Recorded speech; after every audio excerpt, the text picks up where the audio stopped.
आज हम अध्ययन करेंगे प्रकाश संश्लेषण, फोटोसिंथेसिस से संबंधित हमारा आज का टॉपिक होगा।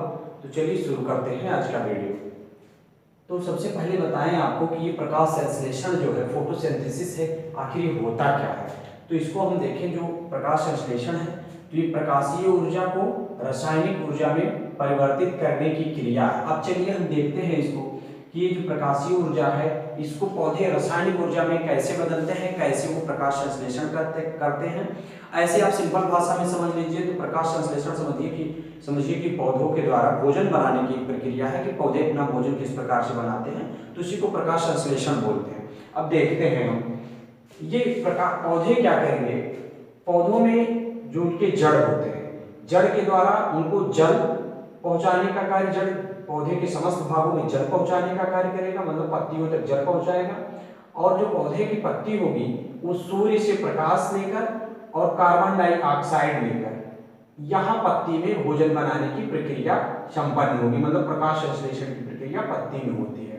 पत्ती मतलब हरे भाग में, पौधे के हरे भागों में प्रकाश संश्लेषण की प्रक्रिया मतलब भोजन बनाने की जो प्रक्रिया है पौधे अपने हरे भागों द्वारा करते हैं, जिसमें इनको क्या अवयव क्या क्या आवश्यकताएं होती हैं।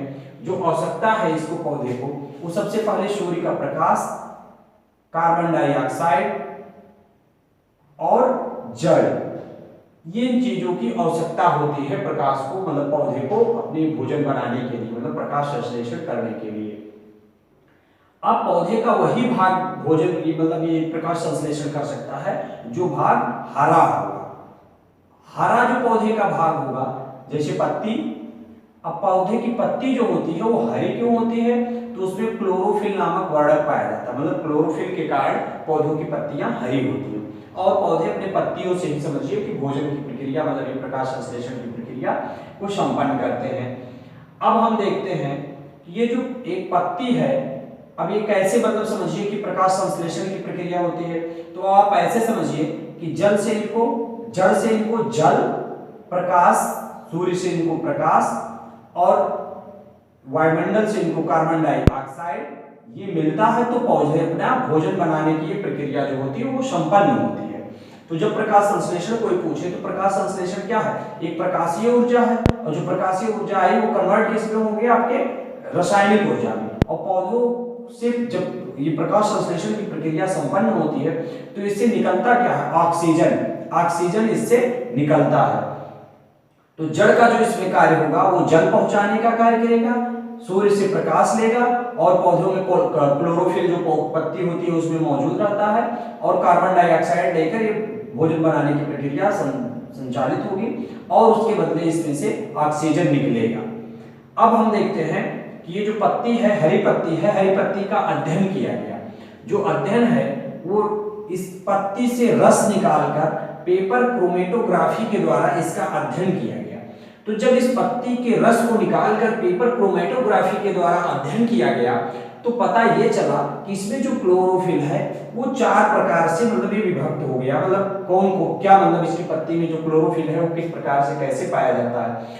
तो उसमें क्लोरोफिल ए, क्लोरोफिल बी और जेंथोफिल और कार्टिनाइड्स ये पाया गया। तो आपको बता दें ये पेपर में जो प्रकाश को संश्लेषण मतलब प्रकाश को अवशोषण करने का कार्य होता है वो क्लोरोफिल ए ही करता है और ये बाकी जो होते हैं इसकी सहायता करते हैं प्रकाश संश्लेषण में। जो उसके रंग होते हैं, स्पेक्ट्रम, उन रंगों को अवशोषित करने का कार्य कम करता है, लेकिन इसी की समझिए कि ये की सहायता करता है जिससे पौधे अपने भोजन को मतलब प्रकाश को संश्लेषित करते हैं।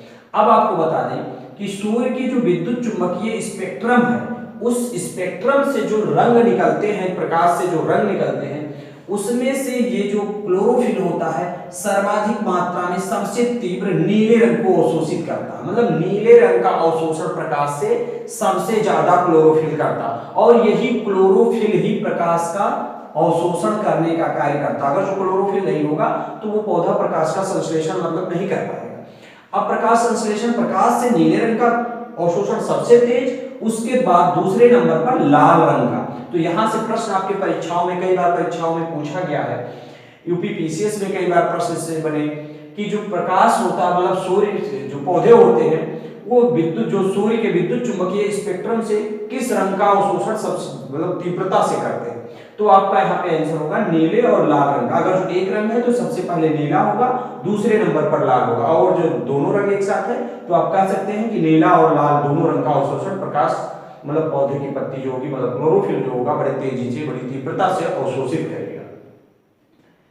अब ये जो है प्राकृतिक रूप से पौधे सूर्य के प्रकाश से ही ऊर्जा ग्रहण करते हैं, मतलब जो प्राकृतिक रूप से ये पौधे होते हैं ये सूर्य के प्रकाश में ही ऊर्जा को ग्रहण कर पाते हैं, मतलब प्रकाश संश्लेषण की जो प्रक्रिया होती है संपन्न होता है, या आप ऐसे कह लें कि पौधे अपना भोजन तभी बना पाएंगे जब उनको सूर्य का प्रकाश। लेकिन देखिए होता क्या है कि कुछ जो समुद्री शैवाल, कुछ समुद्री शैवाल जो होते हैं ये चंद्रमा के प्रकाश में यह क्रिया करते हैं, और विद्युत प्रकाश मतलब समझिए कि जो कृत्रिम लाइट होता है उसमें से ही वो पौधे प्रकाश संश्लेषण की क्रिया होती है। तो आपको प्रश्न परीक्षा में इस प्रकार से बन सकता है कि जहां पे संभावनाओं को दर्शा के पूछ ले कि विद्युत प्रकाश या कृत्रिम प्रकाश में प्रकाश संश्लेषण हो सकता है, तो हाँ हो सकता है, क्योंकि कुछ समुद्री शैवाल ऐसे होते हैं जो चंद्रमा के प्रकाश में और चंद्रमा के प्रकाश के साथ साथ वो कृत्रिम प्रकाश मतलब हमारे समझिए कि विद्युत प्रकाश बल्ब लाइट ऐसे से वो उसमें प्रकाश संश्लेषण की क्रिया को संपन्न करते हैं। अब हम चलते हैं इसके आगे बढ़ते हैं थोड़ा सा और ये देखते हैं कि ये जो प्रकाश संश्लेषण की प्रक्रिया है ये आपको तो समझ में आ गया होगा।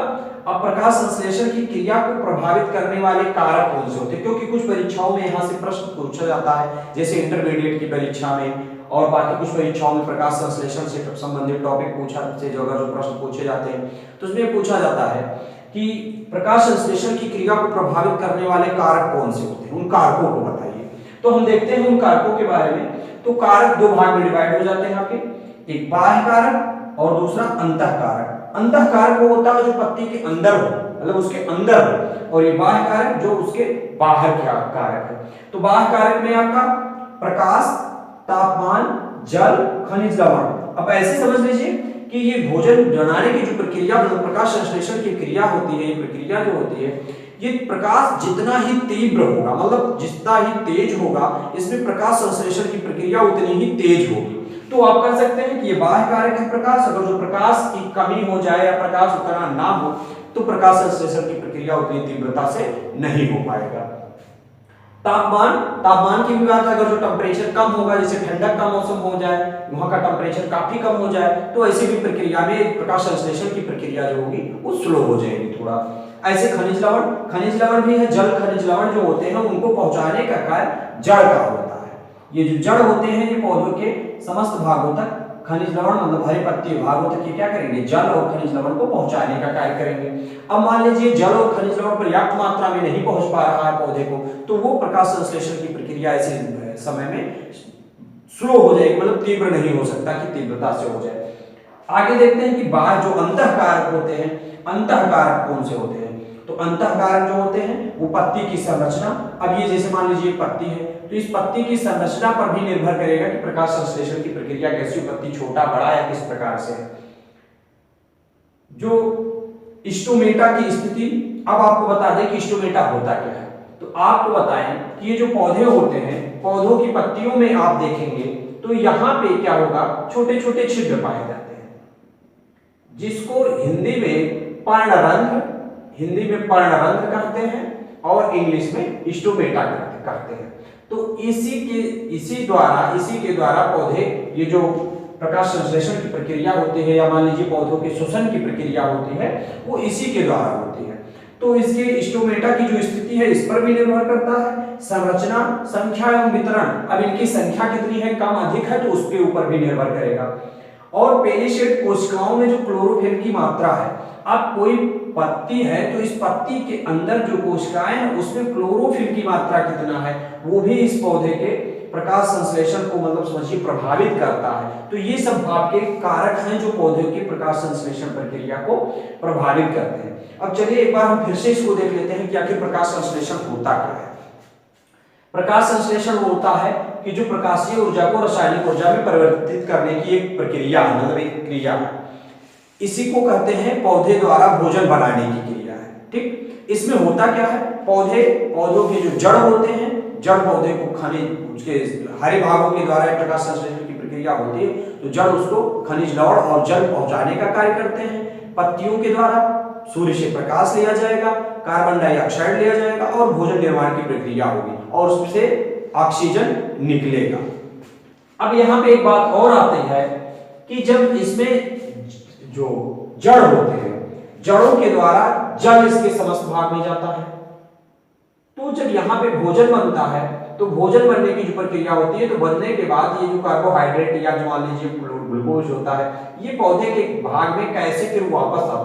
तो आपको बताएं कि पौधों के इस भागों में दो प्रकार की समझिए कि ऐसे कहिए कि दो रास्ते होते हैं। एक को बोलते हैं जाइलम और दूसरा जो होता है उसको बोलते हैं फ्लोएम। जाइलम से क्या होगा, ये जड़ से जल और खनिज लवण जाएगा, जाइलम से जल से खनिज लवण और जल ऊपर जाएगा, मतलब समस्त भाग तक। और फ्लोएम के द्वारा जो ये भोजन निर्माण की प्रक्रिया होगी, भोजन बनेगा, तो उस पौधे के समस्त भाग यहाँ तक कि जड़ तक भी पहुंचेगा, क्योंकि जड़ को जब भोजन मिलेगा तभी जड़ विकसित होगा और तभी वो जल पहुंचा पाएगा, तभी वो पौधा विकसित करेगा, मतलब विकास करेगा, बढ़ेगा। अब हम देखते हैं इस प्रकाश संश्लेषण से संबंधित कुछ अन्य बिंदुओं का भी अध्ययन करते हैं। तो देखते हैं कि स्टीफन हेल्स ने 1727 में, ये जो है स्टीफन हेल्स जो है ये पादप कार्यकी के ये जनक है। इन्होंने क्या बताया 1727 में कि पौधे प्रकाश की उपस्थिति में भोजन का निर्माण करते हैं, पौधे प्रकाश की उपस्थिति में ही भोजन का निर्माण करते हैं। इस बात को स्टीफन हेल्स ने 1727 ईस्वी में बताया, जो कि पादप कार्यकी के जनक। जोसेफ प्रिंस्टले 1770 में ऑक्सीजन की खोज की। इन्होंने ऑक्सीजन की खोज की और इन्होंने बताया कि पादप जंतुओं द्वारा दूषित वायु को शुद्ध करते हैं, मतलब जंतु जैसे समझिए कि दूषित करेगा वायु, मतलब कि जंतु जानवरों के द्वारा या जीवों के द्वारा कार्बन डाइऑक्साइड का उत्सर्जन होगा, कार्बन डाइऑक्साइड निकाला जाएगा, तो पौधे क्या करेंगे, उसको शुद्ध करेंगे, मतलब कार्बन डाइऑक्साइड को ले लेगा, पौधा लेगा और उसके बदले ऑक्सीजन देगा। तो इस प्रकार से क्या होगा, वायु को शुद्ध कर देगा पौधा। अब इन्होंने एक एक्सपेरिमेंट किया, मतलब एक प्रयोग किया। अब उस प्रयोग को हम देखते हैं कि किस प्रकार से इन्होंने प्रयोग किया। इन्होंने क्या किया, बेल जार में क्या किया, जलती हुई मोमबत्ती और चूहे को एक साथ रख दिया। कुछ देर बाद ये देखते हैं कि ये जो जलती हुई मोमबत्ती थी ये बुझ गई और चूहा भी मर गया। फिर इन्होंने दूसरा प्रयोग जब अपना किया, तो दूसरे प्रयोग में इन्होंने क्या किया कि मोमबत्ती, जलती हुई मोमबत्ती, चूहा और पुदीने के पौधे का, एक पुदीने का पौधा, मतलब पुदीने के भाग को उसमें रख दिया इन्होंने।